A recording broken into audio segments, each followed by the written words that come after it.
What's going on, guys? Welcome back to the Zero Lab. Today, we're taking a look at a few things that people have had to say online right now about Pokemon TCG Pocket, a little bit of maybe controversy around it.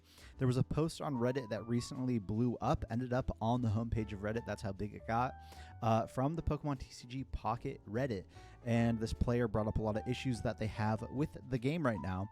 We're going to go over this post and take a look at the points they bring up and talk about them a little bit, and then compare them to, what we're seeing in online tournaments and see, does the game have an issue right now? So this post got 3.4K upvotes, has 1.2K comments on it, ended up on the homepage. This was really, really big. The title of the post, obviously, there are not enough incentives for actually playing the game. They say, I played Hearthstone for a few years, and I really liked the fact that there were daily missions that required you to go play the game. Things like win one game, play a game using a hunter deck, play 5 spell cards, those sorts of things. Completing these missions would give you coins to spend on packs.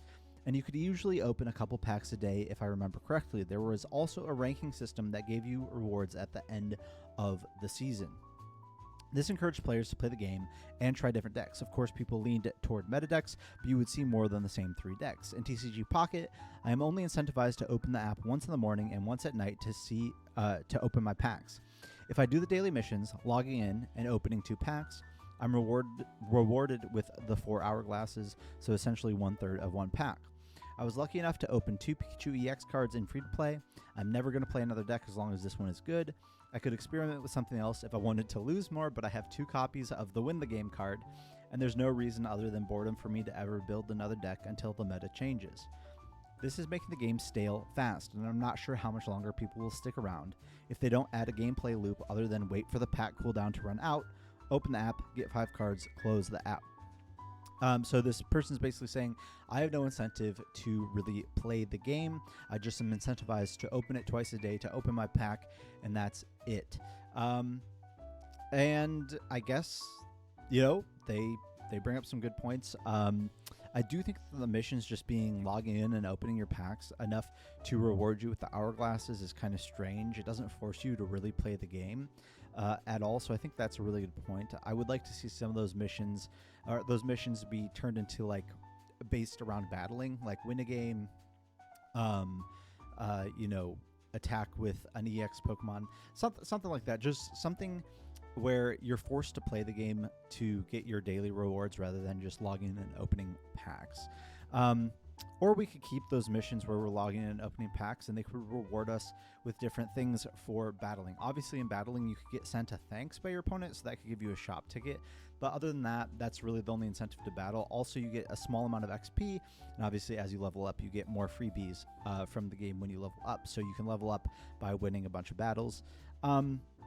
But yeah, this person brings up a good point that there isn't a ton of incentive to battle. And then they bring up the point that the game is getting stale because Pikachu EX is the best deck. And once you have your Pikachu EXs and you're able to build that deck, why would you bother building anything else unless you just wanted to lose more?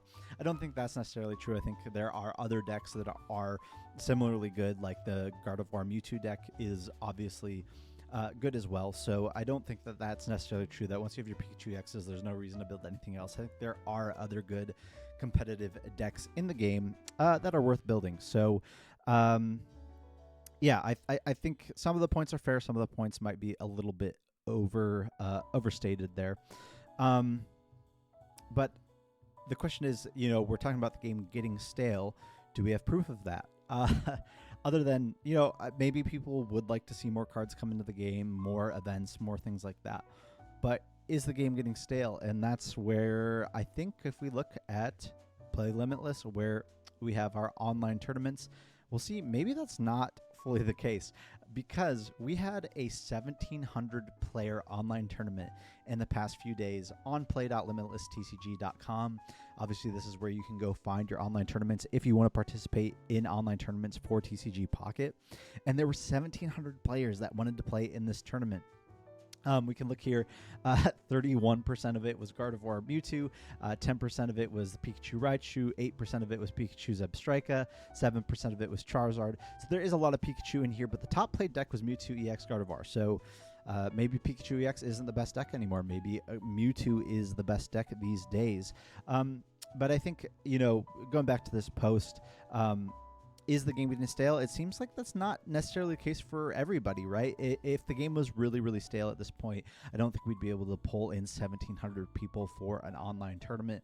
But I think they do make some good points that the game doesn't incentivize you to continue playing it over and over. It really only does incentivize you to log in twice a day, once in the morning, once at night, open your daily packs, and complete those challenges that are just logging in and opening packs. So there isn't really a gameplay loop in the game per se yet. One thing that we have in like TCG Live, which is for the IRL TCG, is as you keep battling, you have like a battle pass that as you unlock more levels of the battle pass, you get different rewards. You unlock cards, you unlock sleeves and deck boxes and coins and more packs to open and currencies and that sort of thing. And so there's really no incentive in TCG Pocket right now to keep battling daily to like unlock more tiers, to unlock more rewards, and I think that's something that they could add into the game for sure. The current like a battle pass in the game is just you get an extra pack a day, and that's fine, but like it doesn't require you to do anything for it, right? Whereas the battle pass in TCG Live does require you to battle to start unlocking those tiers. And I think that is an important gameplay loop to sort of have in the game. But going back to this online tournament, if we look at the standings, just to bring it up again, obviously Mewtwo was the highest played deck in the tournament. And if we look at the top 8 here, there were 4 Mewtwo Gardevoirs, and there was only 1 Pikachu in the top 8. Otherwise, we had a Charizard Moltres, a Charizard Arcanine, and then an Arcanine Moltres. So Mewtwo Gardevoir seems like it's starting to take over the meta. Maybe we'll have to make some videos about that later in the week. But I think this 1,700 player online tournament is a really cool example of the game still being, people are still really interested in playing the game. The meta is evolving a little bit. We've seen the rise of Mewtwo Gardevoir now starting to take the place of Pikachu EX as the best deck in the meta for these online tournaments. And that's really exciting to see. And we are only about 2 weeks out from a new set being released in the game, and hopefully we'll start to get card reveals from that new set here in the coming days. So really excited to see the growth of the game. Obviously people have their complaints and their issues, and I share some of those issues and complaints. I certainly think that there are ways to keep the game more interesting than what we've had so far, but we are only in the first month of release, and I'm really excited to see where things go with TCG Pocket. So if you like this video, don't forget to like, comment, and subscribe, and we'll see you guys in the next video.